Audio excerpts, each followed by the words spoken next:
चलो इधर ध्यान दो सब, आ गए।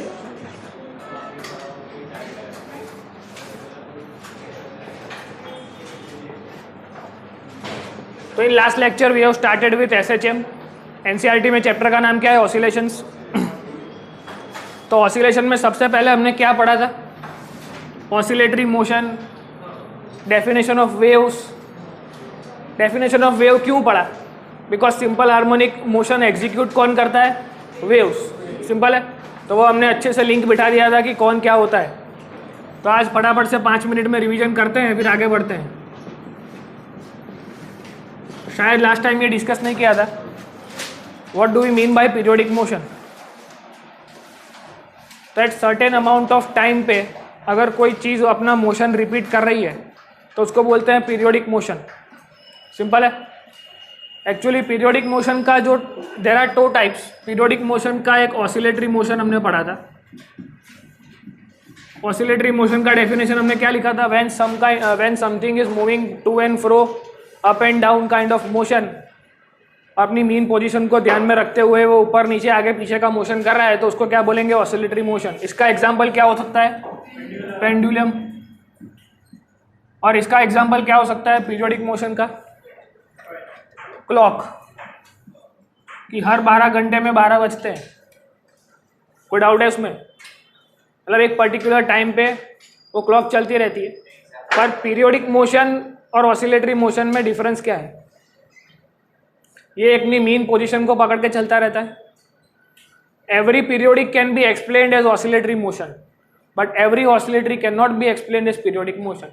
समझ में आ रहा है? कोई डाउट इसमें इन दोनों में? अब इस ऑसिलेटरी मोशन का जो टाइप है वो था सिंपल हार्मोनिक मोशन। उसका हमने सब कुछ समझ लिया था प्रॉपरली।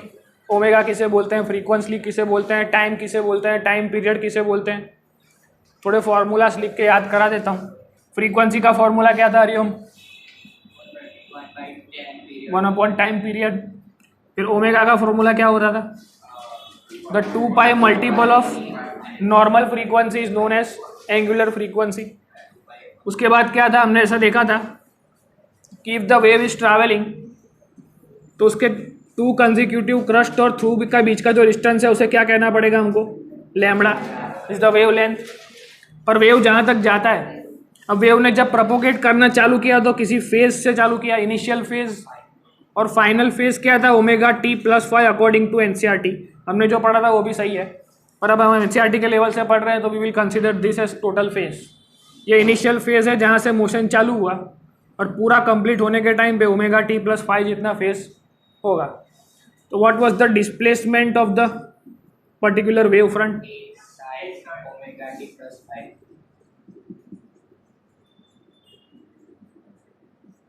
मतलब इसमें कौन कौन क्या है वो समझना है। तो ये डिस्प्लेसमेंट किसका फंक्शन है? टाइम का फंक्शन है। समझ में आ रहा है? फंक्शन ऑफ समथिंग में कोई डाउट है किसी को? जैसे मैथ्स में, सॉरी चैप्टर नंबर 3 में हम पढ़ते थे कि डिस्प्लेसमेंट का function in terms of time is given by t² plus 2t। मतलब डिस्टेंस चेंज हो रहा है इस टाइम के पर्टिकुलर फंक्शन से। समझ में आ रहा है? मतलब अगर इसमें 1 2 3 4 वैल्यू डालते जाएंगे तो डिस्टेंस की वैल्यू मिलती जाएगी। समझ में आ रहा है? तो फर्स्ट सेकंड पे कितना डिस्टेंस, तो इसमें वैल्यू डालो t1। सेकंड पे कितना डिस्टेंस होगा तो इसमें 2 डालो। समझ में आ रहा है? बेसिक अंडरस्टैंडिंग ऑफ फंक्शन सबको क्लियर है? ओके। तो अब इसका डिफरेंशिएशन करेंगे तो क्या आता था?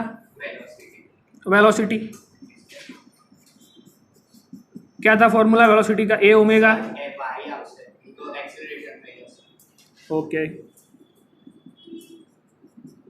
ए omega cos omega T plus 5, ऐसा कुछ आ रहा था। अब इसको मॉडिफाई करना है according to our NCERT level. तो क्या करेंगे?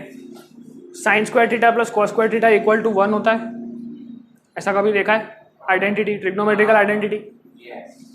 तो cos square theta equal to क्या हो जाएगा? 1 माइनस साइन स्क्वायर थीटा। तो कॉस थीटा इक्वल टू क्या होगा? 1 minus sine square theta in root. तो इसकी जगह क्या लिख सकते हैं?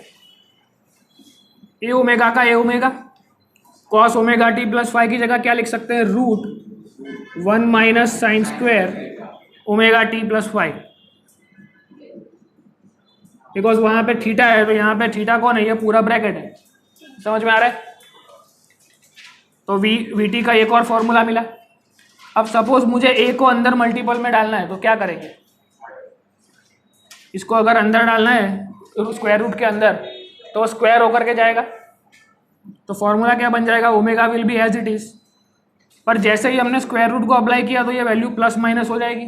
ऐसा हमने पढ़ा है कि स्क्वायर रूट को देते हैं या फिर निकालते हैं तो प्लस माइनस लगता है। अब ये सब वैल्यू कहाँ पे चल रही है, प्लस माइनस में। अंदर जाएगा A square minus A square sine square omega T plus 5। अब इसको कहीं पे देखा हुआ है, कहाँ देखा था, A sine omega T plus 5। तो A square sine square omega T plus 5 will become Y of T का स्क्वायर, और उसका स्क्वायर रूट निकालेंगे तो क्या बन जाएगा, प्लस और minus omega y of t. समझ में आ रहा है? जैसे हमने लास्ट फॉर्मूला निकाला था एक्सेलरेशन का in terms of y t, वैसे ये फॉर्मूला भी मिल गया। ये एक स्टेप लास्ट टाइम शायद बाकी रह गया होगा। हाँ, ए स्क्वायर रहेगी, A square minus Y square, ऐसा है root A square minus Y square. Simple, कोई डाउट किसी को इसमें? बस, तो एक लास्ट टाइम ये रह गया था। और एक्सेलरेशन कैसे मिलेगा, जब स्क्वायर रूट निकलता है तो प्लस और माइनस वैल्यू मिलती है। वो लेक्चर के बाद समझाऊंगा तुझे। अब ये समझ लिया, पर्टिकुलर सब रिवीजन हो गया। What is periodic motion, what is oscillatory motion, oscillatory motion का ही टाइप कौन होता है, एसएचएम। मतलब ये जो डिस्प्लेसमेंट हो रहा है, सपोज ये y1 पॉइंट है और ये y2 पॉइंट है। एक पॉइंट बताना रह गया, ये y2 पॉइंट मतलब मैक्सिमम एम्पलीट्यूड। तो ए कौन है इधर, एम्पलीट्यूड है। इतना आपको घर से हर बार रिवाइज करके आना है, जो भी लास्ट लेक्चर में चलता है एटलीस्ट 15 मिनट तक उसको देखना है। समझ में आ रहा है? तब जाके इस लेक्चर का कनेक्शन समझ में आएगा, क्या चल रहे वाला है, कैसे चलने वाला है। समझ में आ रहा है? समझ में आ रहा है सबको? yes. थोड़ी एनर्जी तो बताओ। ये आऊँ जी, एम्पलीट्यूड, ये साइन क्या है, टाइप ऑफ वेव। कौन सा वेव टाइप हम स्टडी कर रहे हैं। अगर साइन स्टडी कर रहे हैं तो वो ऐसा होगा, कॉस स्टडी कर रहे हैं तो कैसा होगा आपको पता है, ऐसे चालू होगा। फिर ओमेगा टी कौन है, एंगुलर फ्रीक्वेंसी टाइम, और ये कौन है, फाई इनिशियल फेज, और ये वाई ऑफ टी क्या है, डिस्प्लेसमेंट ऑफ द ऑसिलेटर। समझ में आ रहा है कहाँ तक वेव डिस्प्लेसमेंट होगा वो। और ये y1 y2 क्या है, normal displacement of the particular oscillator, जो ऑसिलेटर मोशन कर रहा है। हमने समझा था कि वाटर मॉलिक्यूल जब ऊपर नीचे होगा तो ये y1 y2 कौन है, वाटर मॉलिक्यूल का ऑसिलेशन, और ये प्रॉपर वाई ऑफ टी कौन है, पूरे वेव का डिस्प्लेसमेंट। समझ में आ रहा है? कोई डाउट किसी को यहाँ तक? तो लास्ट लेक्चर में हमने इतना समझा था, कहीं पे कुछ समझ में नहीं आया, ऐसा कुछ है? तो व्हाट पीरियोडिक मोशन क्या है, ऑसिलेटरी मोशन क्या है। सिंपल हार्मोनिक मोशन का एक डेफिनेशन लिखा देता हूँ, वो लिख लो।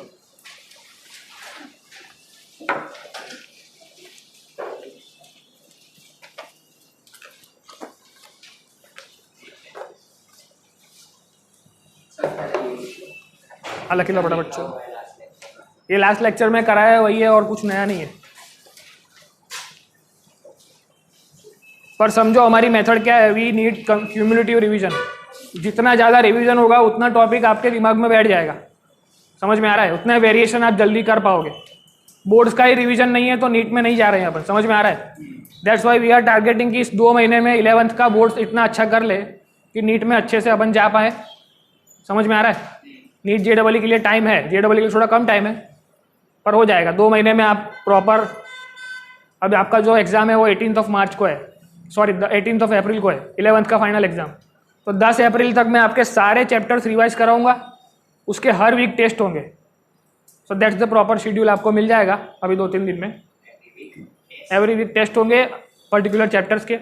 सपोज आज हमने ऑसिलेशंस पढ़ा है तो नेक्स्ट टाइम पे टेस्ट आएगा शायद चैप्टर नंबर 11 का, कल टेस्ट हुआ ना। हाँ बस, तो उसके अकॉर्डिंग आपके टेस्ट आएंगे। पेपर में सेट करूँगा आपको, पर्टिकुलरली इसी का प्रिपरेशन करना है। NCERT प्रॉपर तैयार करनी है ताकि NCERT में अगर कॉन्फिडेंस आ जाएगा then we can move forward on NEET. Okay, कोई डाउट किसी को इसमें? तो जल्दी ये लिख लिया है। तो सिंपल हार्मोनिक मोशन का डेफिनेशन लिखो प्रॉपर, जो बुक में दिया गया है वो फिर से लिखा लेता हूँ। The periodic motion of a body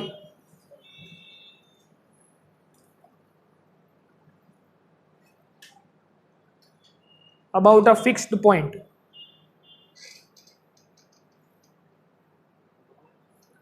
on a linear path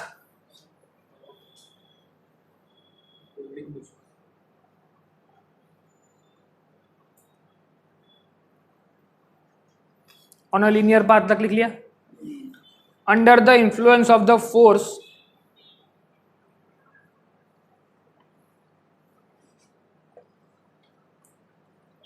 acting towards the fixed point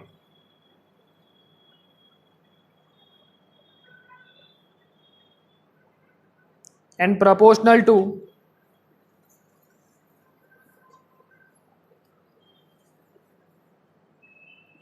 displacement of the body from the fixed point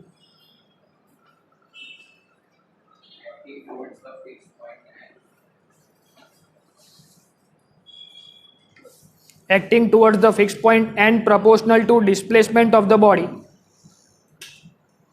from the fixed point is called simple harmonic motion. समझाओ definition. सबसे पहले हमने क्या लिखा कि periodic motion of a body about a fixed point. एक body है जो पीरियोडिक मोशन कर रही है, मतलब एक पर्टिकुलर सर्टेन टाइम पे वापस अपने मीन पोजीशन पे आ रही है, that is called periodic motion. समझ में आ रहा है? समझ में आ रहा है कि नहीं आ रहा है? एक सर्टेन इंटरवल ऑफ टाइम पे वो अपना मोशन कंटिन्यू करेगी. समझ में आ रहा है? मीन पोजीशन पे आएगी तो ऑसिलेटरी मोशन, और पर्टिकुलर टाइम पे कहीं पे पहुंच रही है रोज, that is called periodic motion. Simple है. तो कोई भी साइन फंक्शन होगा तो देखो मोशन चालू हुआ, फिक्स पॉइंट से चालू हुआ. इस फिक्स पॉइंट से चालू होने के लिए उसको कुछ फोर्स लगा होगा. वो फोर्स किस डायरेक्शन में है? इन द डायरेक्शन ऑफ डिस्प्लेसमेंट है. समझ में आ रहा है? तो फिक्स पॉइंट के ऊपर जो फोर्स लगा जिसकी वजह से उसका पीरियोडिक मोशन चालू हुआ, और वो पीरियोडिक मोशन जिस डिस्प्लेसमेंट तक जाएगा उस पर्टिकुलर मोशन को बोलते हैं सिंपल हार्मोनिक मोशन. समझ में आ रहा है? तो बुक में जो डेफिनेशन लिखी है 1 मार्क्स में या 2 मार्क्स में मोस्ट फ्रीक्वेंटली आस्क्ड क्वेश्चन है सिंपल हार्मोनिक मोशन का डेफिनेशन एक्चुअली क्या होता है. तो अंडरस्टैंडिंग आपको क्लियर है, पर लिखना क्या है वो समझ में आ गया? प्रॉपर है. किसी एक फिक्स पॉइंट से चालू होता है, 3 बार उसमें फिक्स पॉइंट मेंशन किया गया है बस. तो इक्विलिब्रियम पोजीशन से हम निकालेंगे ये ऑसिलेटरी मोशन, फिर फ्रीक्वेंसी, टाइम पीरियड, एम्पलीट्यूड सब हमको आता है. ये स्टैंडर्ड फॉर्म भी यहाँ पे लिखा हुआ है.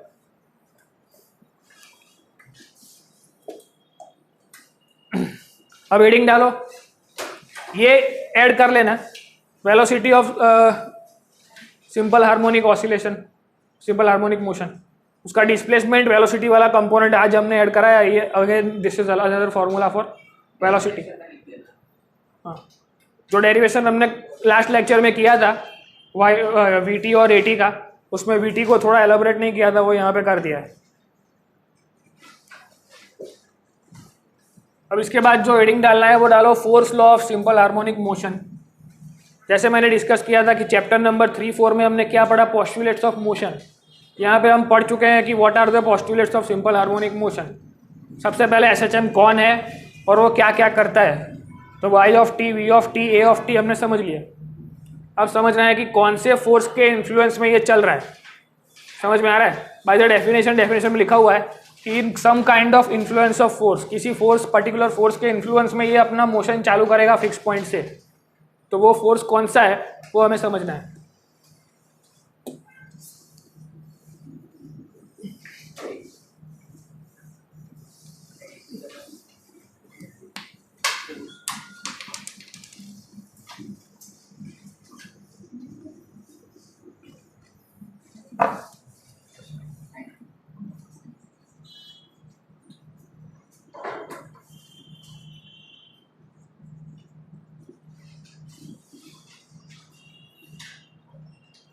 Very important theory question.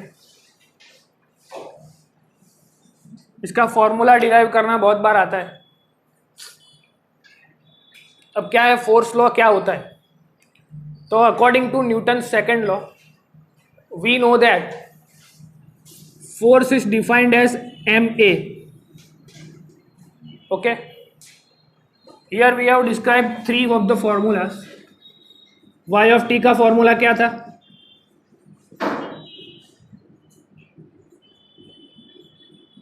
फिर v of t का फॉर्मूला क्या था?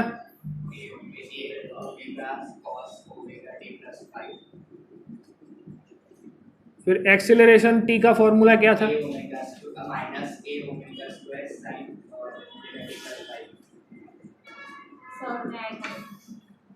a sin omega t plus five को क्या बोलते हैं? y of t. तो by the law of simple harmonic motion हमको पता है कि एक्सेलरेशन और जो है सिंपल हार्मोनिक मोशन का वो फंक्शन ऑफ टाइम है. समझ में आ रहा है कि जो एक्सेलरेशन का फॉर्मूला है वो टाइम पे डिपेंड करता है. मतलब acceleration here in the SHM is the function of time and acceleration in linear motion that was also function of time. कैसे बोल सकते हैं?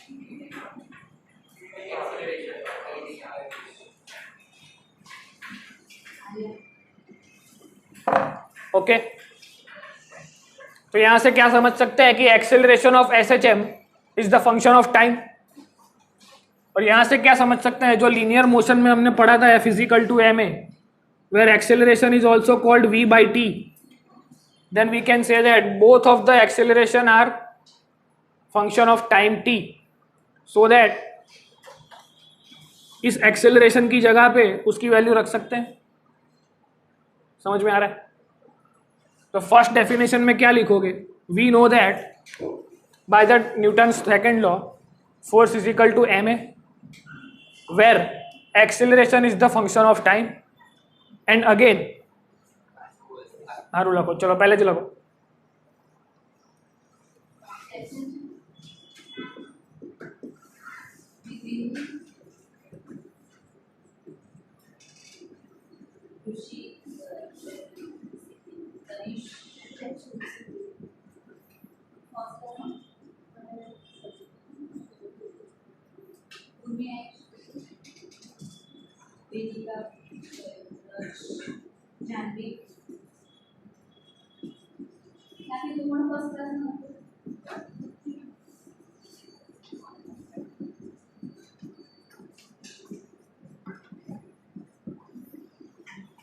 मतलब सीधा याद रखोगे कि F इक्वल टू ma में ए डालना है तो ऐसा नहीं चलेगा.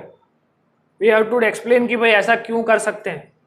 तो उसके एक्सप्लेनेशन में क्या लिखना है कि we know that according to Newton second law where F equal to ma acceleration was the function of time and here also in SHM acceleration is also function of time, so that we can put the value of at in F is equal to ma. Then the formula we will obtain is m minus m omega square y of t. ये formula मिल जाएगा. कोई doubt किसी को इस formula में? इसको दे देना है इक्वेशन नंबर 1. तो आ जाओ.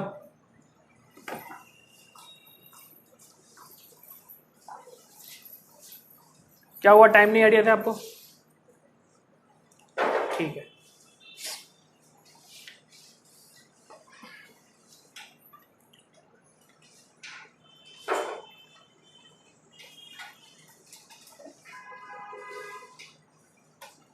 ऑसिलेशन कर रहे हैं. यहाँ से ट्राई करो. अटेंशन कुछ समझ में आया? ऐसा नहीं समझ में आता है लेक्चर के बाद आई विल ब्रीफ यू कि क्या हमने कराया है. ठीक है. ओके तो ये फॉर्मूला सबको समझ में आ गया. Equation number 1. Now according to Hooke's law किसी को पता है रिस्टोरिंग फोर्स क्या होता है? हमने कल ही पढ़ा था. ये एक्चुअली क्या हो रहा है? कोई पर्टिकुलर ऑसिलेटर है जो सिंपल हार्मोनिक मोशन ऑसिलेट कर रहा है. बरोबर है. अब इसमें क्या हो रहा है कि उसने कुछ डिस्प्लेसमेंट कवर किया y1 जितना और y2 जितना, where y2 can be explained as amplitude of the particular simple harmonic motion और y1 क्या है? उसका डिस्प्लेसमेंट. ये सब आता है. एम्पलीट्यूड क्या होता है, फेज क्या होता है, अभी अभी रिवाइज करा है. तो अब क्या होगा कि वापस आने के लिए जो डिस्प्लेसमेंट उसने कवर किया y2 तक का, उसको वापस भी आना पड़ेगा। तो वापस आने के लिए कौन सा लॉ हमारे पास है, रिस्टोरिंग फोर्स का कौन सा लॉ हमने किसने दिया है? तो अकॉर्डिंग टू हुक्स लॉ वापस आने के लिए कौन सा लॉ लगता है? Force is equal to minus के वाई टी। समझ में आ रहा है? तो इसके बाद एक और सेंटेंस लिखना है कि according to Hooke's law simple harmonic oscillator will restore its original position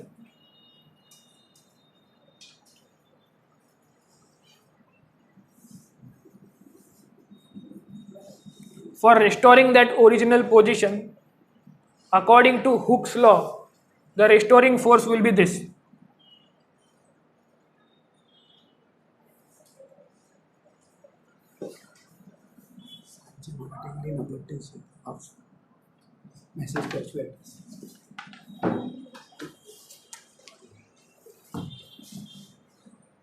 सारे શું કીધું એ સાંભળવું હોય તો વિડીયોમાં આ મિનિટ પર આવી જતો એટલે સંભળાઈ જશે. માઇક ચાલુ હતો तो भी संभळाई जશે. गुजराती समझ में आवे छे? Okay. y is equal to k of y t समझ में आ रहा है, माइनस के वाई. कोई डाउट किसी को इसमें? अब क्या करेंगे? We know that both of the forces are function of time, so that again we can equate 1 and 2. सो दोनों को इक्वेट करेंगे तो क्या मिलेगा हमको? Equating equation 1 and 2 we will get क्या मिलेगा हमको? Minus M omega square Y of T is equal to minus के Y of T. Y of T चला जाएगा, माइनस माइनस चला जाएगा. Then the formula is m omega square equal to k. तो omega का फॉर्मूला क्या आया? Root k by M.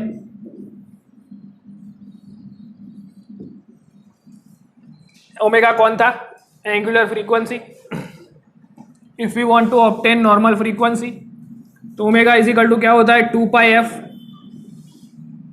Frequency का फॉर्मूला क्या था? एंगुलर फ्रीक्वेंसी का definition, the 2 pi multiple of normal frequency is known as angular frequency. तो इधर ओमेगा का फॉर्मूला वहां से उठा के डालो, क्या आएगा? 1/2 pi root k by m is your frequency. अब अगर मुझे चाहिए time period, it is 1 frequency. तो ये जो फोर्थ इक्वेशन मिला उसका रेसिप्रोकल करा देंगे तो क्या मिल जाएगा? टाइम पीरियड मिल जाएगा. 2 पाई रूट एम बाई के.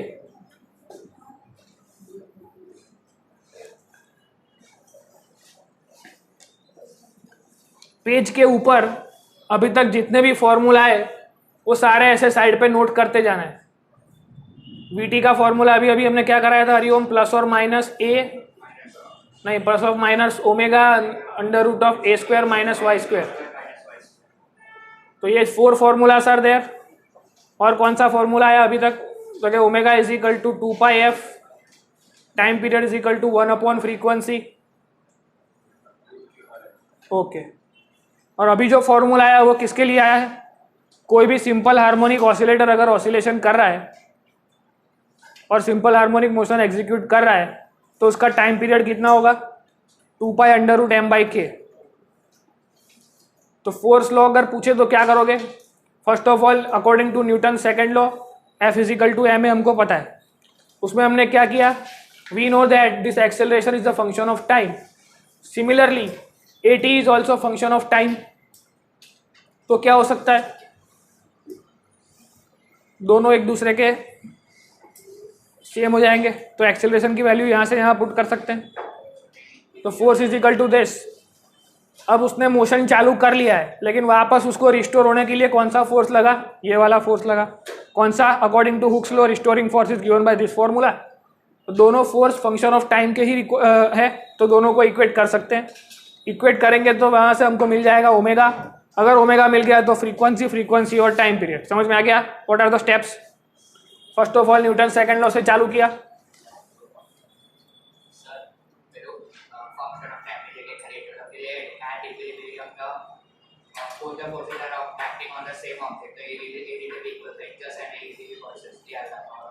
ओके.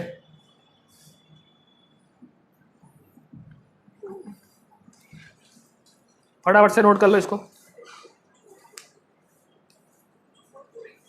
जुआ तो नहीं?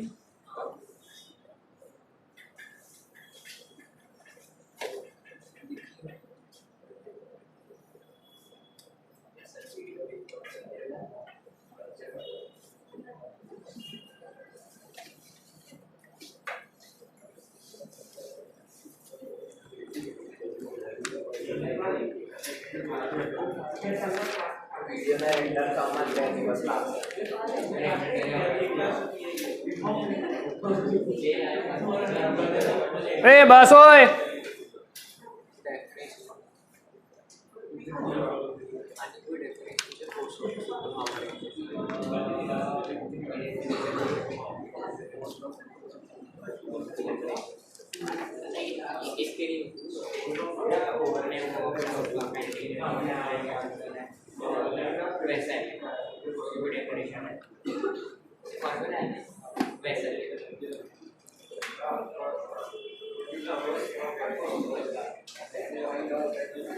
तुम लोग साथ में लिख रहे हो क्या? बड़ू जोड़े लखी ना कर तू। ओके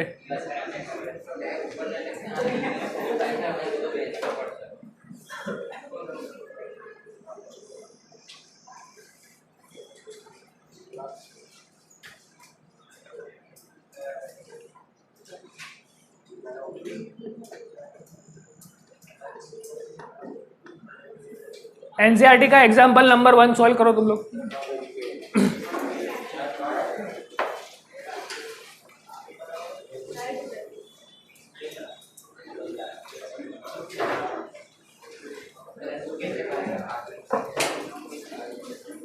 क्या है एग्जाम्पल नंबर 1? लास्ट बेंच पढ़ो, क्वेश्चन पढ़ो।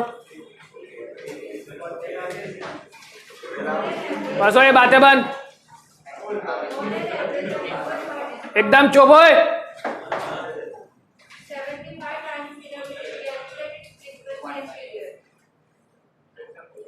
क्या समझ में आया क्वेश्चन से?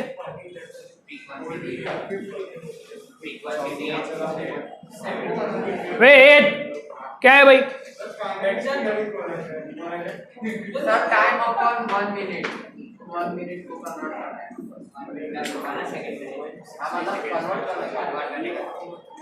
क्वेश्चन क्या दिया है? सपोज हमने फर्स्ट एग्जांपल लिया था कि how many oscillations are happening in 20 seconds. तो अगर 1 मिनट को 60 सेकंड मान ले और हार्ट बीट को ऑसिलेशन कंसीडर कर ले 1 सेकंड के लिए, तो क्या समझ में आएगा हमको कि हार्ट बीट जो है वो 60 सेकंड में कितनी हो रही है? Total number of heart beats are 75, तो 1 सेकंड में कितना होगा? That will be your frequency. समझ में आ रहा है?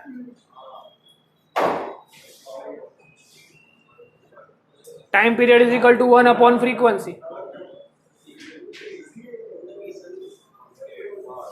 हमने क्या किया था? इफ 20 ऑसिलेशंस होने के लिए 10 सेकंड लगे तो एक ऑसिलेशन होने के लिए कितना टाइम लगा? टाइम पीरियड का डेफिनेशन क्या था? Time taken for 1 oscillation. So इधर क्या होगा? अगर 75 को ऑसिलेशन कंसीडर कर लिया जाए और 60 सेकंड में हुए हैं, तो अगर 60 सेकंड में 75 हुए, ऐसा भी लिख सकते हैं 75 को होने में 60 सेकंड लगे तो 1 होने के लिए कितनी सेकंड लगे? This is your time period. तो टाइम पीरियड क्या होगा?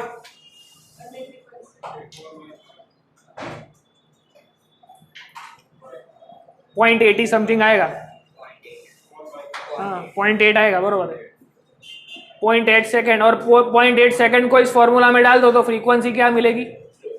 1 अपॉन 0.8 करोगे तो क्या मिलेगा? 1 पॉइंट समथिंग आएगा। क्या आएगा? 1.25 हर्ट्ज। समझ में आया क्वेश्चन? क्या करना है? डस्टर कौन चोरी?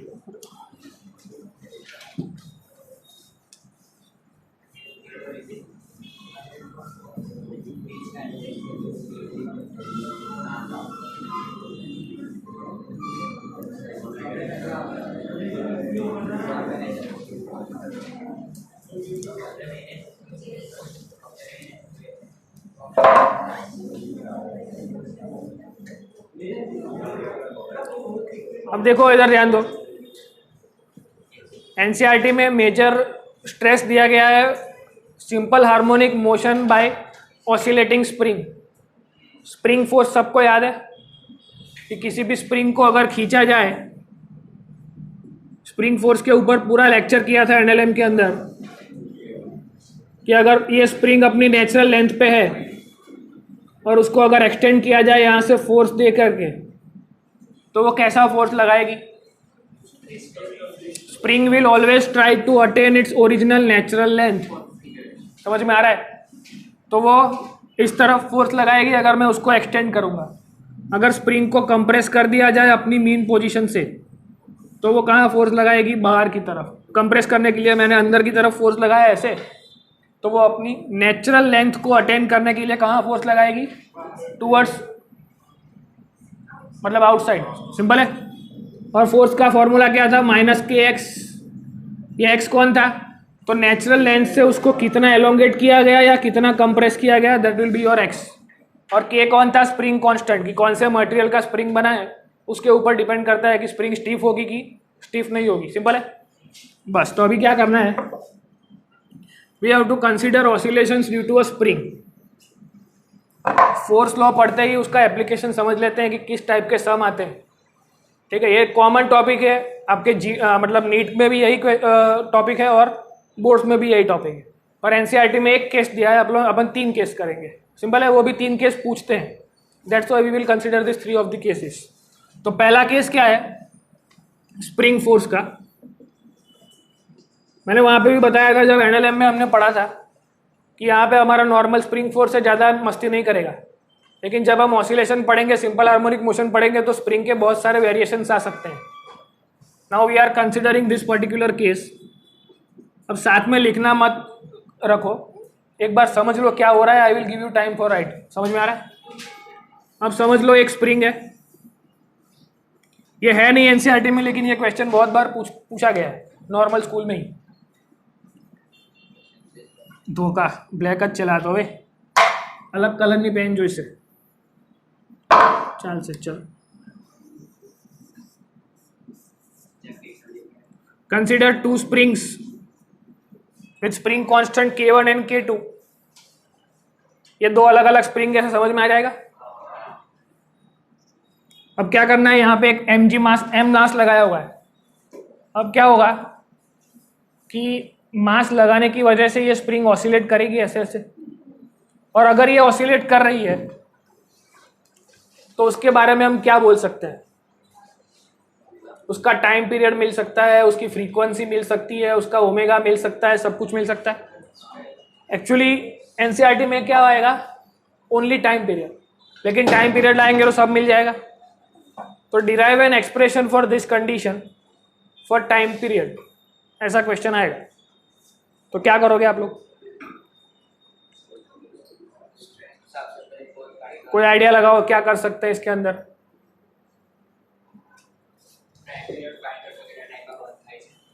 इफ कोई मास अटैच किया हुआ है, देन बाय डिफॉल्ट उसका क्या हो जाएगा? अलोंगेशन हो जाएगा कि कंप्रेशन हो जाएगा? एलोंगेशन होगा। तो सपोज उसकी नेचुरल लेंथ यहाँ पे कहीं पे है, और लेकिन ये उसका एलोंगेशन हो चुका है इतना, तो स्प्रिंग फोर्स कहाँ वर्क करेगा? It will try to attain its original natural length. तो स्प्रिंग फोर्स कहाँ लगने वाला है इसका? इस तरफ, F2 ऊपर की तरफ। और ये स्प्रिंग 1 भी किस तरफ फोर्स लगाएगी? ऊपर की तरफ। तो ये भी F ही होगा, वो भी F ही होगा, दोनों एक ही डायरेक्शन में। सिंपल है। कोई डाउट किसी को कि फोर्स ऊपर ही क्यों लगा? Because compression is in downward side, तो स्प्रिंग क्या ट्राई करेगी? अपनी नेचुरल लेंथ को अटेन करने का ट्राई करेगी। दैट्स वाई फोर्स कहाँ लगा? ऊपर की तरफ। सपोज ये स्प्रिंग का K1 अलग, K2 अलग।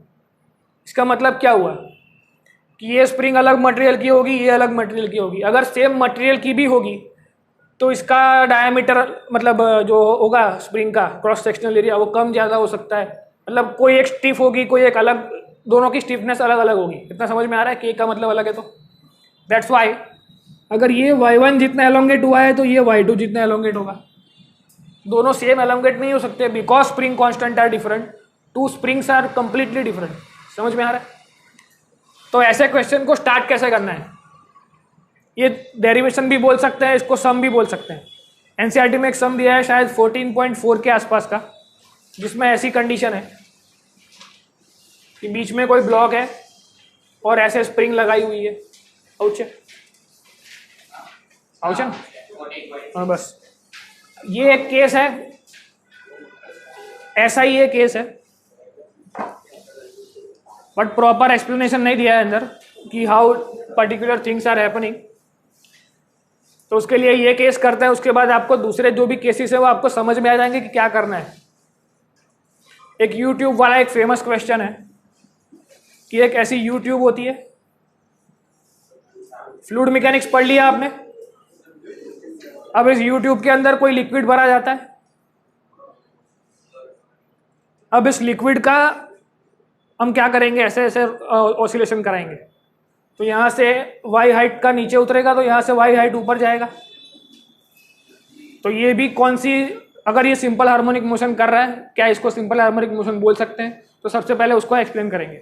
अगर बोल सकते हैं तो इसका भी टाइम पीरियड डिनोट करो। ये भी फ्रीक्वेंटली आस्क्ड क्वेश्चन है और ये नीट के लिए इंपॉर्टेंट है, ये भी नीट के लिए इंपॉर्टेंट है, पर बोर्ड्स में बहुत सारी बार इसका डेरिवेशन आता है। हमें क्या करना है, नीट के लिए इसका जो फॉर्मूला आएगा टाइम पीरियड का वो रट लेना है। समझ में आ रहा है? There will be several systems which can attain simple harmonic motion, पर हम उसमें से एनसीईआरटी लेवल पे जितनी है अभी वो पढ़ रहे हैं। सिंपल है, जब हम नीट जेडब्ल्यू की लेक्चर में पढ़ेंगे तब उसका पर्टिकुलर जितने भी अलग अलग कॉम्बिनेशन पॉसिबल है परमुटेशन वाले वो सारे कंसिडर करेंगे। सिंपल है। तो इसमें क्या होगा, इसका कुछ एलोंगेशन होगा y2 जितना, इसका एलोंगेशन होगा y1 जितना, और दोनों का एलोंगेशन मिला कर ये टोटल y हुआ होगा। समझ में आ रहा है? तो ये सारी चीज अपन सबसे पहले लिखेंगे डायग्राम का description. As given in the diagram we have two springs of spring constant K1 K2 और गर्जन लखे ले जो एक बार समझी लो कि शू लखो। अब यहाँ पर डेरिवेशन करना है, बीच में जो पॉइंट्स आएंगे लिखने के इंपॉर्टेंट वो बोलूंगा मैं, पर डिस्क्रिप्शन लिखना है वो तो लिख सकते हैं। 11 साल से अपन इंग्लिश मीडियम में पढ़ रहे हैं तो उतना लिख सकते हैं। क्या लिखना है वो एक बार आइडिया दे देता हूँ। We have two different springs and with the rigid surface of spring constant K1 and K2 respectively attached with the mass of m. Now we know that if mass is m, then there will be mg force that will be stretching the springs, and the spring constants are K1 K2, so that the stretching of springs will be y1 and y2 or elongation of springs will be y1 and y2. But total system का elongation देखें तो y1 y2 का combine मिलेगा। The total elongation of this system can be obtained as y1 plus y2. So that will be y is equal to y1 plus y2. ये आपका first equation मिला। मतलब इसके ऊपर क्या लिखना है, डिस्क्रिप्शन, उसके बाद ये इंट्रोडक्शन देना है कि ये डायग्राम से इन्फरेंस क्या मिला, तो कि y is equal to y1 plus y2। अब इसके बाद क्या होगा, अकॉर्डिंग टू स्प्रिंग कांस्टेंट और अकॉर्डिंग टू हुक्स लॉ कि कौन सी स्प्रिंग के ऊपर कौन सा फोर्स लगा। तो force on the spring 1 is given bye minus K1 y1 and force on the spring 2 is given bye minus K2 y2। इसमें किसी को कोई डाउट है? तो what will be the value of y1 obtained by this equation, minus F upon K1, और y2 का value क्या हो जाएगा, minus F upon K2। Now putting this to values और यहाँ पे दो 1.1 को अंदर पुट करेंगे तो क्या मिलेगा, y is equal to minus f by K1 plus minus f by K2। अब क्या हो जाएगा, माइनस एफ तो कॉमन निकल गया, अंदर बचा 1 upon K1 plus 1 upon K2। तो फॉर्मूला क्या हो जाएगा, minus F K1 plus K2 upon K1 into K2। ये किसका फॉर्मूला मिला, what will be the elongation of the spring. तो ये एक डेटा नोट करना पड़ेगा कि एलोंगेशन कितना होगा। तो ये एक फॉर्मूला मिला, इसको रटना पड़ेगा। और ये अकॉर्डिंग टू केस, एनसीईआरटी में डेरिवेशन है, डेरिवेशन करेंगे, और जब इसका क्वेश्चन नीट में आएगा तो डायरेक्टली ये फॉर्मूला अप्लाई करेंगे, आंसर लाएंगे। सिंपल है। अब क्या करोगे, we have to obtain time period. Time period के लिए क्या चाहिए अपने को, और फ्रीक्वेंसी के फॉर्मूला में क्या होता है, टाइम पीरियड। तो इसके आगे का स्टेप क्या होना चाहिए?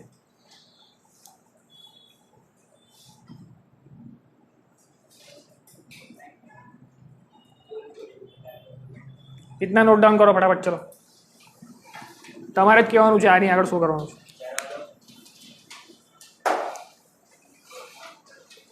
वो जो केस लिखा है वो देख लोगे तो भी समझ में आ जाएगा.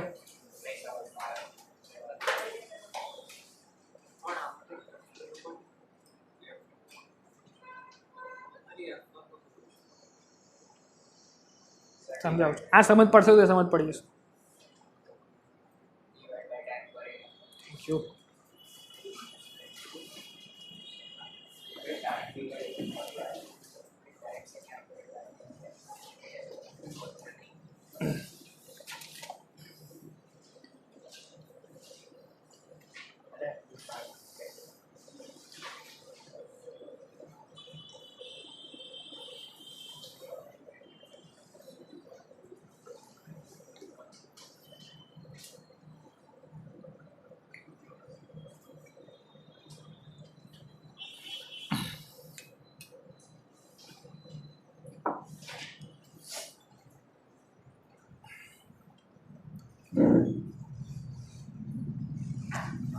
अभी अभी टाइम पीरियड का फॉर्मूला क्या डिराइव किया हमने for the simple harmonic oscillator. T is equal to 2 pi under root m by k. Mass क्या है m. 2 तो सारी दुनिया में 2 ही रहेगा, पाई भी सारी दुनिया में पाई रहेगा. तो for this particular system change क्या होने वाला है? k. खत्म. k क्या है? ये रहा. k को मॉडिफाई करना है, कैसे करोगे?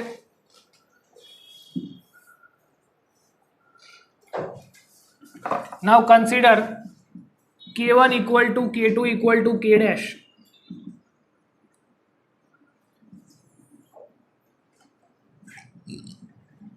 तो फॉर्मूला क्या हो जाएगा?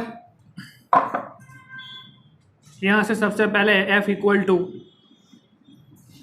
Minus y k1 into k2 upon k1 plus k2 हो जाएगा. इसमें कोई डाउट किसी को? ये कैसे किया? सिंपली मैंने क्या किया, k1 k2 को ऊपर ले लिया, k1 प्लस k2 को नीचे और माइनस को सामने दे दिया, तो फोर्स का फॉर्मूला मिल गया. अब ये कौन सा फॉर्मूला है फोर्स का? रिस्टोरिंग फोर्स दिख रहा है, इसको ध्यान से देखेंगे तो F is equal to minus के वाई. समझ में आ रहा है?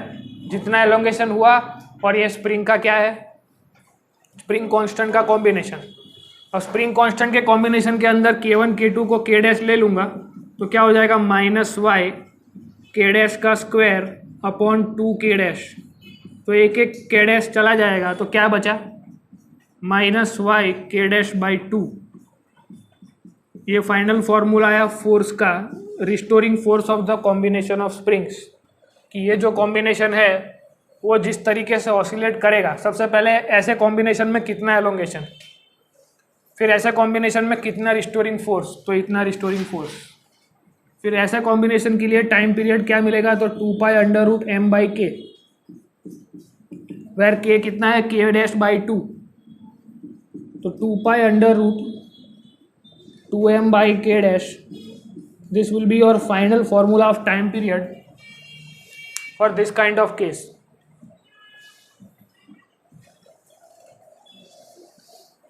समझ में आया पूरा क्या किया है?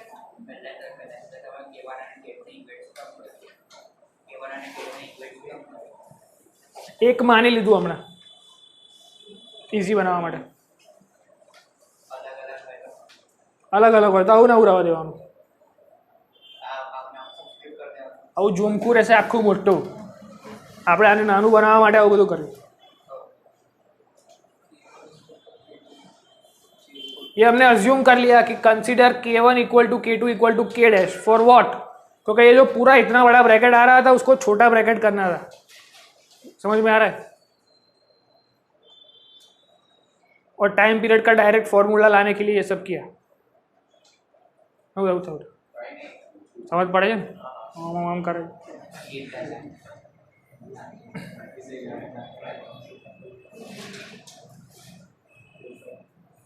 मतलब टेस्ट में ऐसा कोई क्वेश्चन स्कूल में दिखेगा तो ऐसा मत बोलना टीचर ने कराया नहीं है. कोई कराएगा नहीं, पर 14.4 में दिया गया है, that means you can understand this kind of cases. मतलब अगर ये केस तुम्हें पूरा आता है तो 14.4 वाला सम समझ में आ जाएगा। वो भी कर रहा है, इसके बाद वाला केस वही है।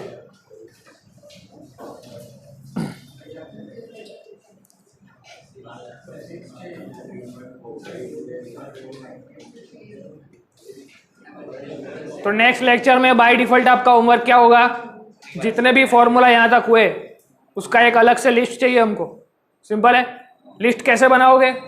ओके, ये डायग्राम बनाना है। ऐसे डायग्राम के लिए कौन सा वाई, मतलब what will be the elongation, what will be the force and what will be the time period. उसके ऊपर ये सारे फॉर्मूला होंगे जो जनरल फॉर्मूला है। समझ में आ रहा है? बिकॉज आप लोग क्या कर रहे हो, एक रिवीजन का जो टाइम पीरियड है वो मिस कर रहे हो। दैट्स वाई 1 महीने बाद मिलते हैं तो सब नया होता है, फिर से चलाना पड़ता है। और ये 10th क्लास नहीं है, इसको समझ लो ध्यान से। सब कुछ इजी है पर कंटेंट इतना सारा है that you have to revise daily basis. और 15 मिनट मान लगेंगे। आज का लेक्चर घर जाके देखोगे तो 15 मिनट मान लगेंगे आपको। समझ में आ रहा है? अगर फिर भी कोई डाउट रह जाता है तो लेक्चर के बाद I will be available in the office. कुछ भी पूछना है पूछ के ही जाना है। आज का डाउट आज सॉल्व हो जाना चाहिए। कुछ भी पाइलअप होगा इन नेक्स्ट 2 मंथ्स तो फिर आपका नीट कैसे जाएगा उसके बारे में मैं कोई गारंटी नहीं दे सकूंगा। समझ में आ रहा है? ये 2 महीने थरली आपके किसके लिए है? एनसीईआरटी स्ट्रॉन्ग करने के लिए। समझ में आ रहा है? मुझे लग रहा था कि I am giving you lectures about NEET, पर वो कुछ उसका कुछ रिजिड रिजल्ट नहीं मिल रहा है। समझ में आ रहा है? 1-2 लोग ध्यान दे रहे हैं, 1-2 लोग नहीं दे रहे हैं। वो एक का एक सम सॉल्व हो रहा है, बाकी सबका नहीं हो रहा है। किसी और का एक हो रहा है, किसी सब बाकी सबका नहीं हो रहा है। तो सारा क्लास एक पेज पे नहीं, ऐसा लग रहा है मुझे। सो दैट्स वाई ये 2 महीने मेरे साथ चलोगे, then we will be on the same page. तब जाके हम नीट की प्रिपरेशन कर पाएंगे। समझ में आ रहा है? तो 2 महीने थ्रू आउट नीट के लिए भूल जाओ और टोटली एनसीईआरटी को डिनोट करो और प्रॉपर कंटेंट एनसीईआरटी का रेडी कर लो। समझ में आ रहा है? मेंस के लिए भी अगर आपका नीट का एक एक एग्जाम्पल और ये प्रॉपर एनसीईआरटी का सॉल्व है, पूरा अनसोल्ड एंड एग्जाम्पल सब आते हैं, तो कुछ बाहर का करने की ज़रूरत नहीं है। बहुत सारे वेरिएशन पॉसिबल है बुक के अंदर ही, वो हम सॉल्व कर लेंगे। अब सिंपल केस जो अंदर दिया गया है उसी केस को फिर से करते हैं।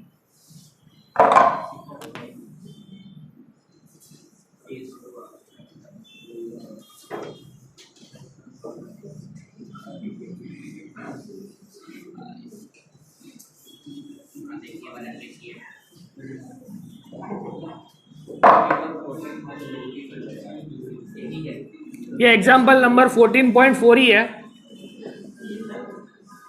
पर अंदर हॉरिजॉन्टल है, मैंने वर्टिकल कर दिया।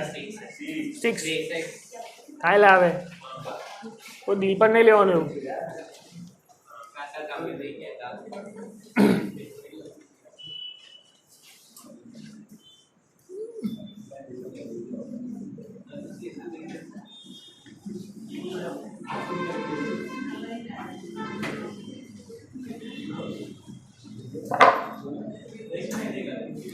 चलो इधर ध्यान दे। अब समझो कि इस पर्टिकुलर केस में फोर्स का डायरेक्शन क्या होगा। अब जो भी हम फोर्स का डायरेक्शन दे रहे हैं वो क्या है? न्यूटन्स लॉ ऑफ मोशन में से फ्री बॉडी डायग्राम है। समझ में आ रहा है? उस वक्त जो भी ज़्यादा बोला था कि आपको एफबीडी आना ही चाहिए, तो इसका एफबीडी क्या बनेगा? According to FBD we are deciding the, मतलब देख रहे हैं कि कैसे सब हो रहा है। अगर इसी चीज़ को हॉरिजॉन्टली दिया गया है एनसीईआरटी में, तो उसमें बोला होगा कि फोर्स इस तरफ कंप्रेस किया है। इसमें बाय डिफ़ॉल्ट हमको दिख रहा है कि ये वर्टिकल है तो यहाँ पे mg लगेगा, तो बाय डिफ़ॉल्ट कंप्रेशन यहाँ होने वाला है। समझ में आ रहा है? इधर इस स्प्रिंग का क्या होगा? कंप्रेशन। इस स्प्रिंग का क्या होगा? एलोंगेशन। बट सिचुएशन क्या है कि जितना इसका एलोंगेशन होगा इस मास की वजह से, उतना ही इसका कंप्रेशन होने वाला है मास की वजह से। तो इस चीज़ को देख के हमको क्या इन्फरेंस लग रहा है कि भाई जो y होगा वो दोनों का सेम होगा। क्लियर है? Because the same mass is elongating the spring 1 and the same mass is compressing the spring 2। तो दोनों का कंप्रेशन तो सेम ही होने वाला है। इसका कंप्रेशन होगा, इसका एलोंगेशन होगा। समझ में आ रहा है? इसके पहले वाले केस में क्या था? दोनों स्प्रिंग का क्या हो रहा था? एलोंगेशन। इसमें एक का एलोंगेशन, दूसरे का कंप्रेशन। इतना ही नया है। अब क्या होगा, स्प्रिंग फोर्स कैसे वर्क करेगा, तो क्या इसको एलोंगेट किया है तो फोर्स कहाँ लगेगा, वापस उसको नेचुरल लेंथ में जाने के लिए।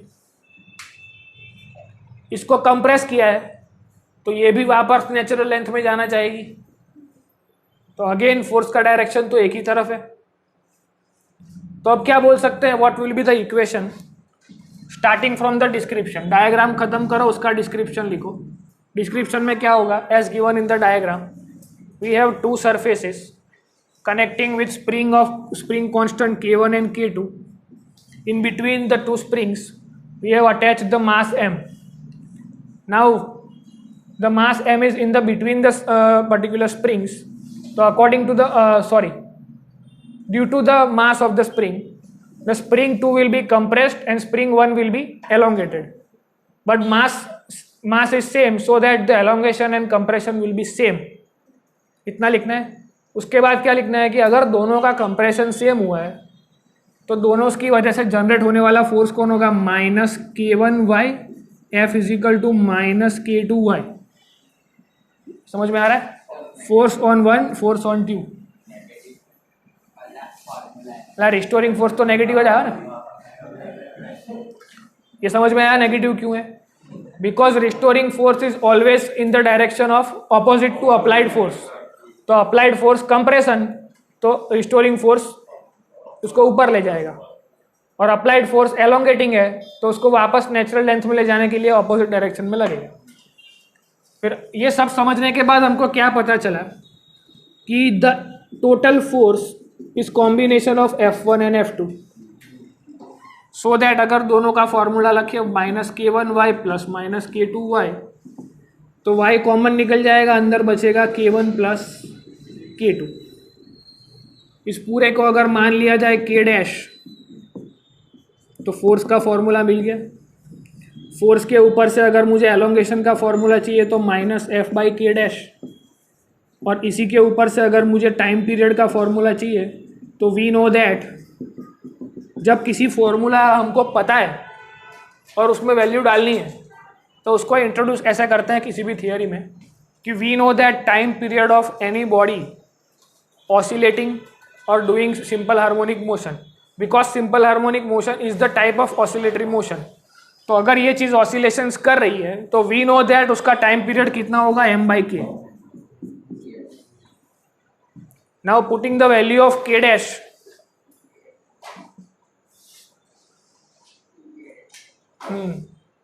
हाँ इधर एक गलती हो गई, K1 equal to K2 equal to k dash लेते हैं हर बार, तो इधर 2 क्या आएगा, इधर भी 2 क्या आएगा, तो इधर भी 2 पाई √m/2 k डैश।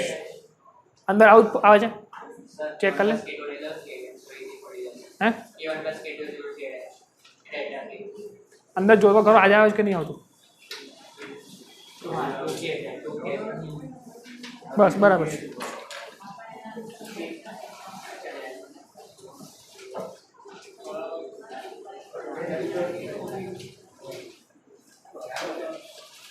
तो वो 14.6 को अगर वर्टिकल वे में दे दिया जाए तो ये करोगे, सिंपल है ना, गौर पड़ी। बिकॉज आप लोगों को क्या लगता है, टेस्ट में जब क्वेश्चन आता है तो कल भी आप लोगों ने वही बोला कि ये कराया नहीं है, तो we will be doing that only, कि जो कराया नहीं है वो करेंगे और जो बुक में है वो तो आ जाएगा। अलावे હવે એવું નહીં થાય, પેપર હું કાઢીશ ને હવે। पेपर में भी एक डेरिवेशन वाला था, एक ही था, पर नहीं है। चलो लिख लो फटाफट।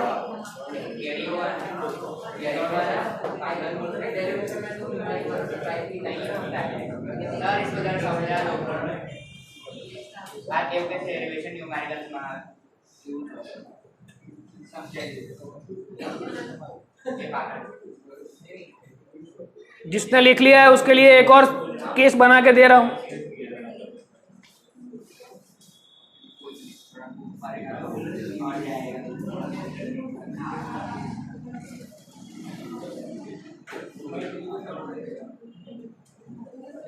इसके लिए भी टाइम पीरियड फाइंड करो।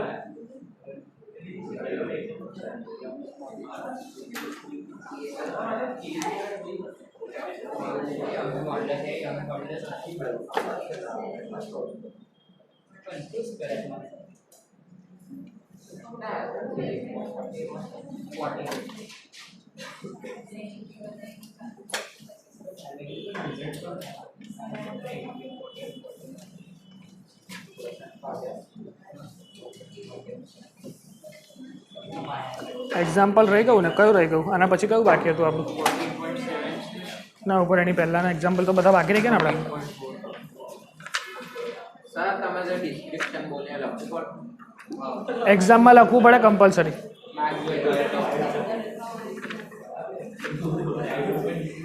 14.2 एंड 14.3 करना पड़ेगा. ये बे बाकी रह गया अपना. 14.4 कई है वो अभी हमने simple harmonic motion for uniform circular motion चलाया नहीं है, वो इसके बाद आएगा. पहले फोर्स लॉ समझना होता है फिर ये समझना होता है. तो 14.4 विल बी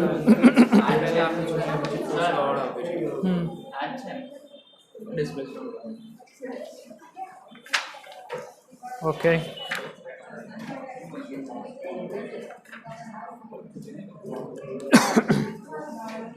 फोर्टीन पॉइंट 2 कराइए पहला ना પછી થોડું ક્લિયર થઈ જાય.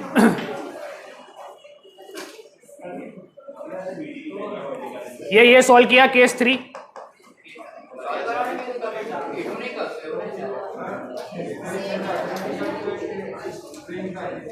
क्या हुआ?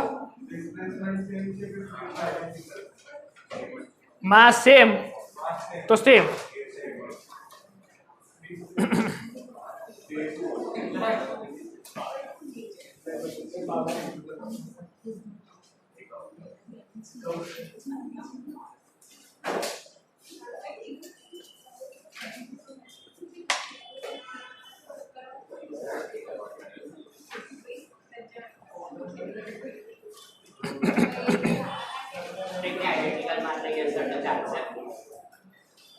मानवानी नहीं पण एवं ज थशे. देखो सिमिलर डेरिवेशन है, कुछ नया नहीं करना है. हाँ सब कुछ सेम होगा, आंसर भी सेम आएगा.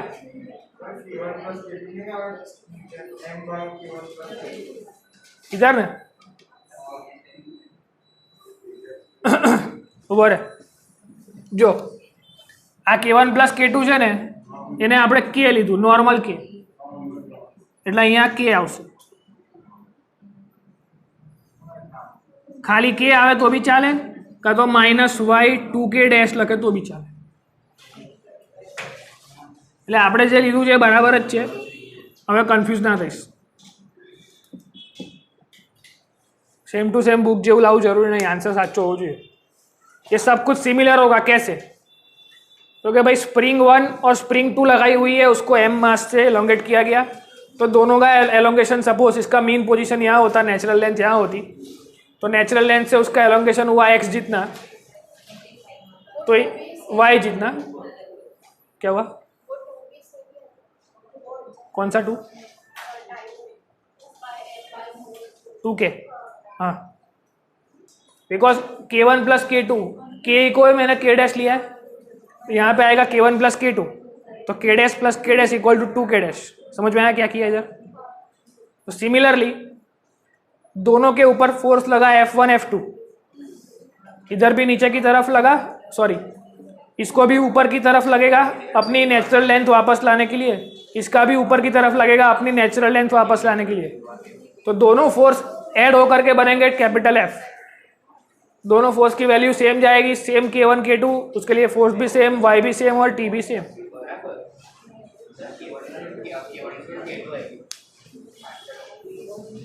ना सिमिलर दोनों सेम ही केस है, खाली डायग्राम अलग है. मतलब अगर ऐसा भी पूछे तो आप ऐसा नहीं बोल सकते कि हमें नहीं करा है, बिकॉज मेथड वही है, पूरा सेम लिखना है. तो मतलब उसी डायग्राम के बाजू में इसको ड्रॉ कर तो भी चलेगा.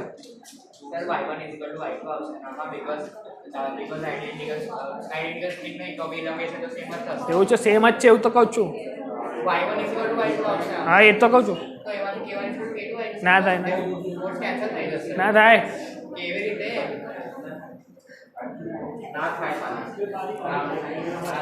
आई जो इधर ध्यान दे, इसका एलोंगेशन क्या था y, इसका भी y, तो इसमें भी y1 इक्वल टू y2 ही था ना।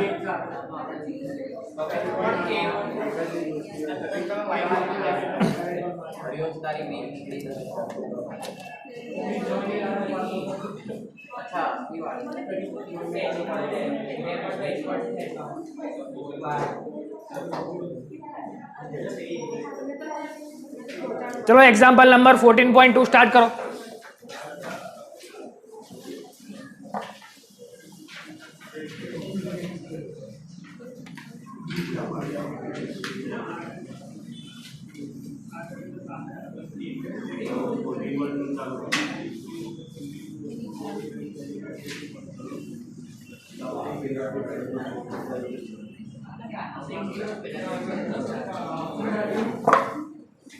डिस्कशन बंद। सुधर क्या उभी था ना 14.2 आज।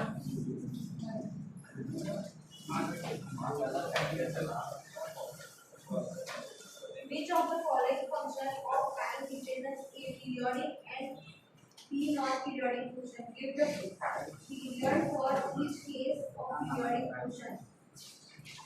पहला बताओ क्वेश्चन क्या है।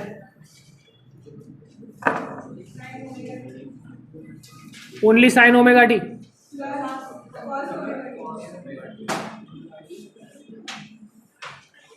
क्वेश्चन क्या है,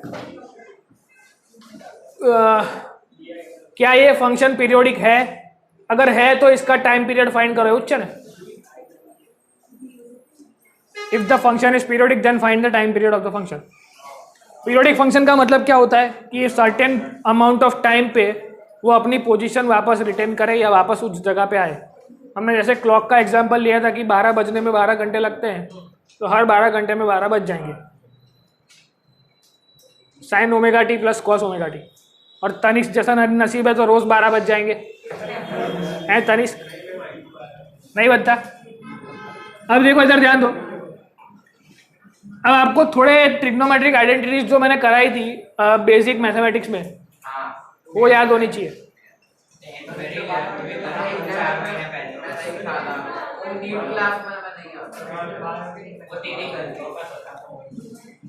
ठीक है, इधर लिख लेता हूं मैं फॉर्मूला, इधर ध्यान दे। साइन ए प्लस और माइनस बी इक्वल टू क्या होता है, प्लस और minus cos A sine B. इसको हमें यहाँ पे कुछ सेटिंग लगा के बिठाना है, तो क्या करोगे?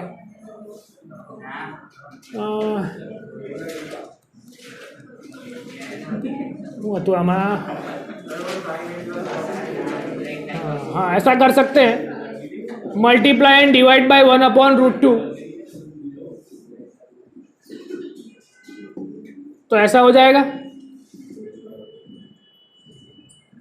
कोई डाउट किसी को? मल्टीप्लाई एंड डिवाइड बाय √2, तो 1/√2 अंदर गया, 1/√2 अंदर गया। अब 1/√2 किसकी वैल्यू है? cos π/4 की। एक तो एक बात ध्यान में रखो कि sine cos is the function जो हमेशा पीरियोडिक ही होते हैं। हमको पता है कि साइन का ग्राफ ऐसा ही बनने वाला है, कॉस का ग्राफ ऐसा ही बनने वाला है। मतलब यहाँ से स्टार्ट करेंगे तो वो कॉस का ग्राफ बन जाएगा। और अगर फंक्शन साइन का या कॉस का है तो वो पीरियोडिक ही होगा। पर ऐसा हर बार ज़रूरी नहीं है। क्यों ज़रूरी नहीं है? It depends on the phase also, कि अगर फेज ऐसा दिया है कि वापस वो वहाँ नहीं आ रहा है तो क्या होगा, तो उसको भी देखना पड़ेगा एक बार कि फेज क्या है। बाकी हर बार वैसा नहीं बोल सकते कि साइन कॉस दिखा तो पीरियोडिक ही होगा। ये समझ में आ रहा है क्या हो रहा है? तो इसका वैल्यू क्या हो जाएगा? साइन और कॉस ओमेगा टी, बाहर √2 तो वैसे का वैसा ही है। अब ये किसका फॉर्मूला है? साइन ए प्लस बी का। तो consider it sine a plus b, ऐसा हो जाएगा। कोई डाउट किसी को इसमें? अब ये कैसा दिख रहा है? Comparing with the simple harmonic motion की जो बेसिक फॉर्म होता है उससे अगर इसको कंपेयर करें तो कैसा दिखता है, A sine omega T plus five. तो यहाँ से मुझे फाइव का वैल्यू मिल गया, ए का भी वैल्यू मिल गया, ओमेगा का भी वैल्यू मिल गया, टी का भी वैल्यू मिल जाएगा अगर यहाँ पे होता तो। मतलब अगर ये सिमिलर टू दिस इक्वेशन है, मतलब ये पीरियोडिक मोशन कर रहा है, ये पीरियोडिक फंक्शन है। अब अगर ये पीरियोडिक फंक्शन है तो मुझे क्या फाइंड करने को बोला है, टाइम पीरियड। टाइम पीरियड का फॉर्मूला क्या होता है,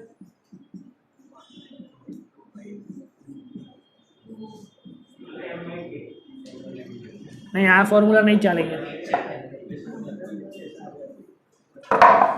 क्या करेगा ये तब आगे, बस पति क्यों आटलू છે okay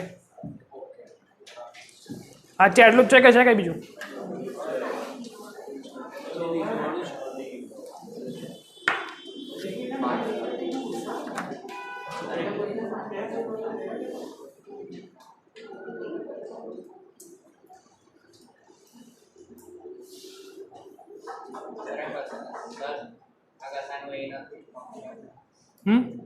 y equal to sin omega t plus cos omega t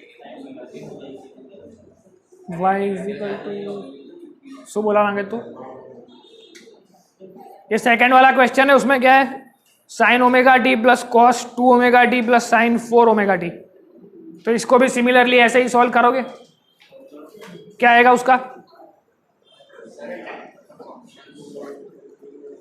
function of tan of t is equal to t equal to sin omega t plus cos omega t है, because the function of time equation, functions of time represents periodic and non periodic motion.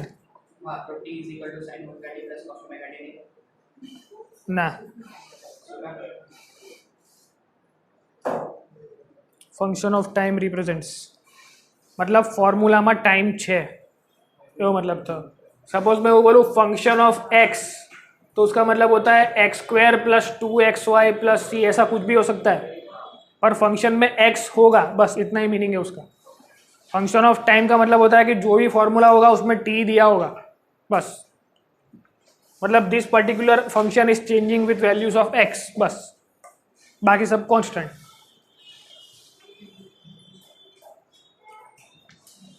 तो second वाला solve करो,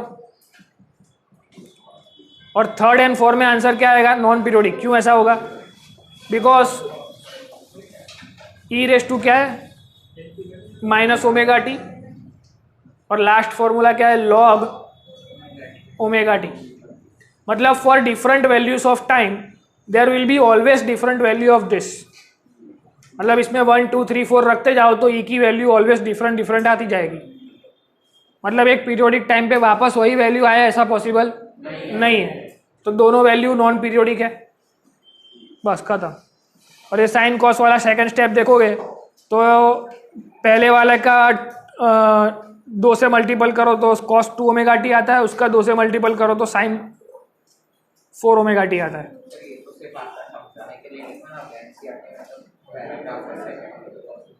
हाँ,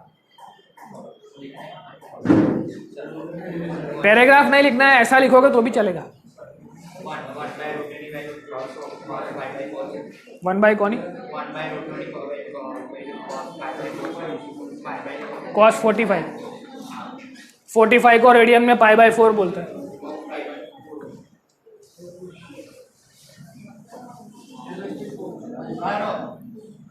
लखू છે તારે,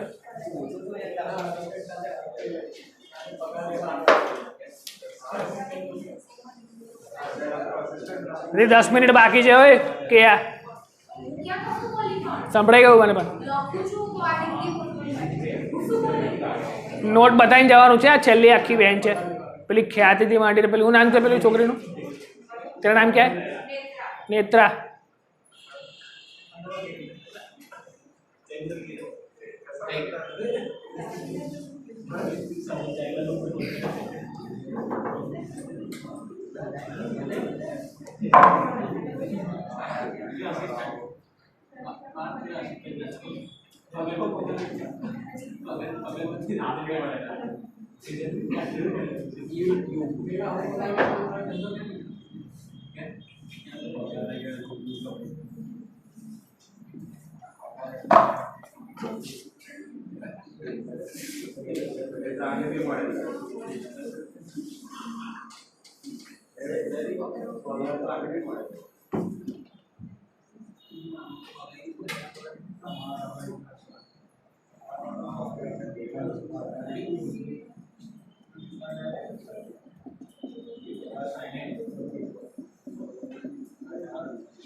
पहला question लिख लो.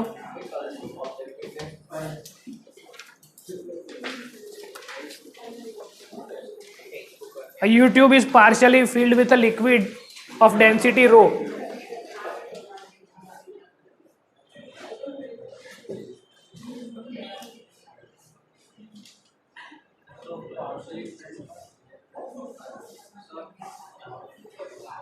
The U-tube is partially filled with the liquid of density rho. Density rho. The length of the liquid column is L.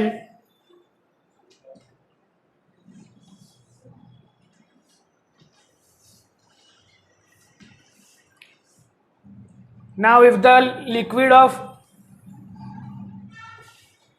one free surface is displaced by y in vertical direction,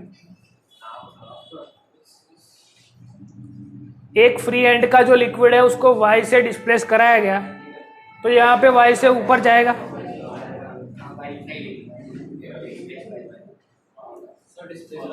Displaced by y in the vertical direction.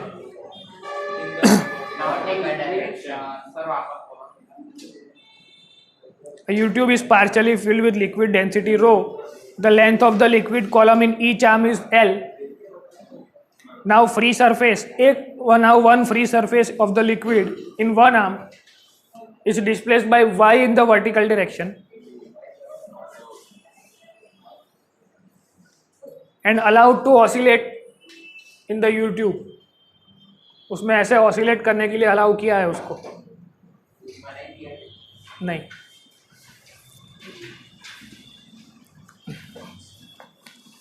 Then this will be an example of SHM, question mark, and if this is, then find the time period of these oscillations. This will be example of SHM, question mark, and if this is, then find the time period of this particular thing. Time period of the oscillations.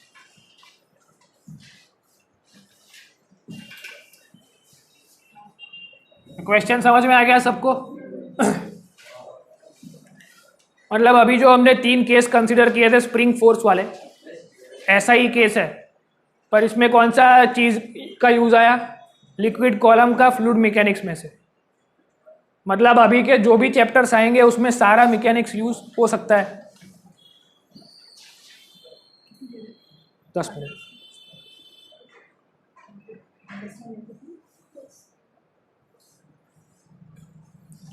Okay, तो first of all define the displacement, कि कितना displacement हुआ. Suppose मैंने इसको यहाँ से y जितना displace किया, तो यहाँ से y जितना ऊपर गया होगा, तो total displacement given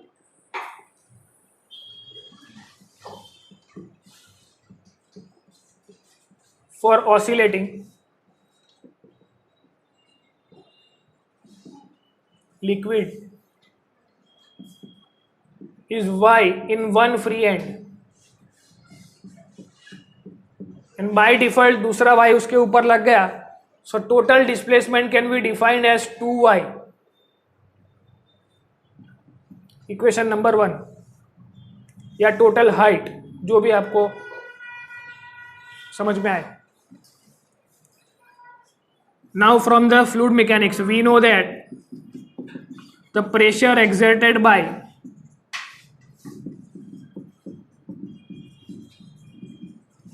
this fluid column can be explained as, formula किसी को पता है, H rho G. उसमें से we know that H is equal to 2y from the equation number 1, 2y rho G. This will be the pressure, and if we want to explain the force कि what will be the force, तो force is equal to क्या हो जाएगा, PA. क्या PA? आज तो भांग पिए, तो P का फॉर्मूला क्या हो जाएगा, 2y rho G into A. That will be your force, equation of force. अब इसके बाद क्या करोगे,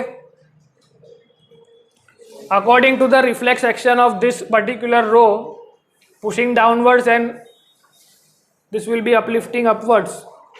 तो इसको जैसे ही नीचे डालूंगा तुरंत रिफ्लेक्स सेक्शन में ये ऊपर जाने वाला है. समझ में आ रहा है? भाई समझ में आ रहा है सबको? बस है. अब क्या करोगे, तो उसके ऊपर जो फोर्स लग रहा है वो क्या है, proportional to y, restoring force. But जिस डायरेक्शन में कंप्रेस किया उससे ऑपोजिट डायरेक्शन में लगा वो, so that the force is minus y पे डिपेंड करता है. समझ में आ रहा है? F is proportional to minus y. Proportionality हटेगी तो क्या आएगा, माइनस के वाई. अब क्या करोगे, to find the time period अपने को क्या चाहिए, the formula of time period is T is equal to 2 pi under root m by k. तो K का फॉर्मूला इसमें से बनाओ और इसमें पुट करो.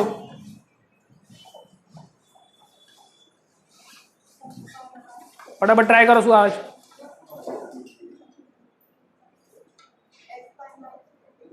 क्या आया,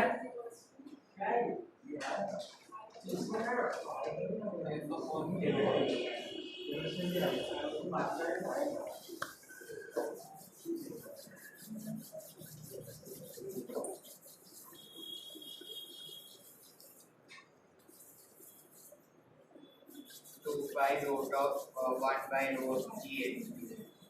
नहीं आवे वो.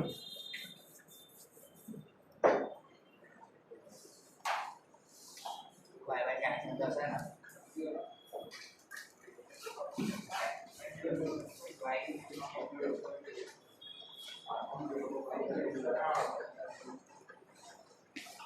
देखो हमने पहले बार क्या किया था कि जो फोर्स उसको नीचे पुश कर रहा है ये वाला फोर्स है, और बाय रिफ्लेक्स एक्शन यहाँ से ऊपर गया रिस्टोरिंग फोर्स लग के.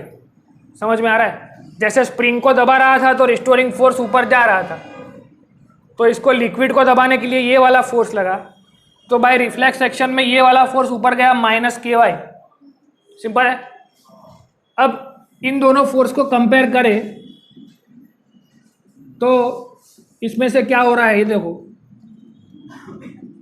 2 रो जी ए इंटू वाई, ये पूरा क्या बन जाएगा, के बन जाएगा.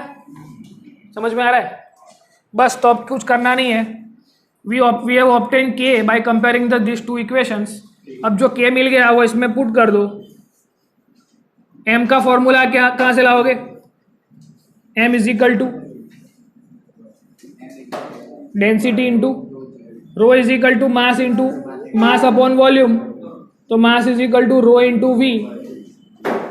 दोनों के फॉर्मूला यहाँ पुट करने हैं.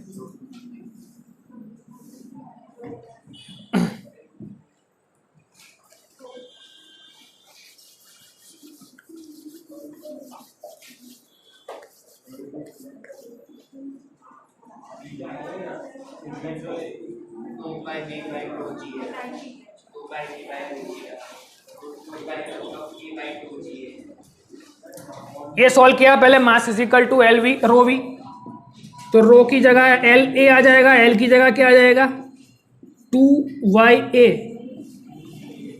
तो ये पूरा मास यहाँ पुट करेंगे तो क्या आएगा 2y रो ए। तो क्या क्या निकला यहाँ से, a cancel, rho cancel, 2 cancel, तो 2 pi under root y by g will be the time period of any U tube. मतलब यूट्यूब में कोई लिक्विड डाला और लिक्विड की वजह से कोई डिस्प्लेसमेंट ऐसे हो रहा है। सिमिलरली स्प्रिंग फोर्स जैसा ही है कि किसी एक पिस्टन के फोर्स से सेम सम में क्या करेंगे, यहाँ पे पिस्टन दे देंगे कि पिस्टन से कोई फोर्स लगाया और एक लिक्विड यहाँ से ऊपर गया, तो उसका टाइम पीरियड क्या होगा। समझ में आ रहा है? तो जो 3 केस हमने किए वही है सिमिलर केस, खाली स्प्रिंग की जगह इसमें क्या आ गया लिक्विड, पर फॉर्मूला विल बी सेम। क्या करना है, सबसे पहली बात कितना डिस्प्लेसमेंट हुआ, स्प्रिंग कितनी एलोंगेट हुई, कितनी कंप्रेस हुई। सबसे पहला स्टेप, इसलिए को स्टेप 1 करके लिखो, we have to define what is the displacement. Displacement हो गया, उसके बाद क्या डिफाइन करते थे हम, व्हाट इज द फोर्स। तो स्प्रिंग फोर्स कौन सा लगा जिसकी वजह से एलोंगेशन या डिस्प्लेसमेंट हुआ, तो वहाँ पे mg फोर्स लग रहा था जिसकी वजह से एलोंगेशन हो रहा था, और स्प्रिंग अपने आप कौन सा फोर्स लगा रही थी, -kx। तो दोनों फोर्स को इक्वेट करते थे, वहाँ से k मिलता था, उसी k को T = 2 pi under root m by k में पुट करते हैं तो आंसर आ जाता है।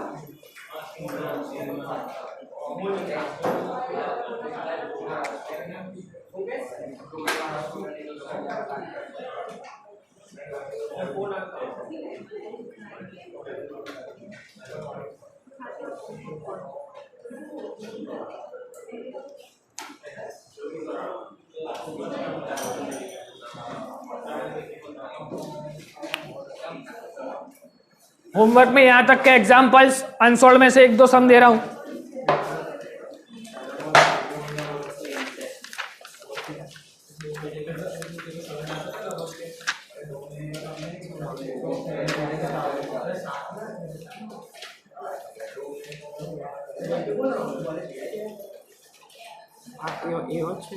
सेम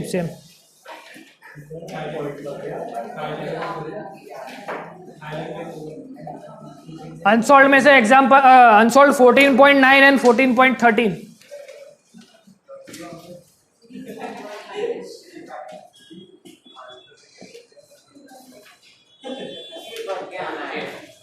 करके आना है, नहीं होंगे तो डिस्कस करेंगे। और इतना रिवीजन कंप्लीट करके आना है, यहाँ तक जो भी चला है पूरे नोट्स कंप्लीट चाहिए।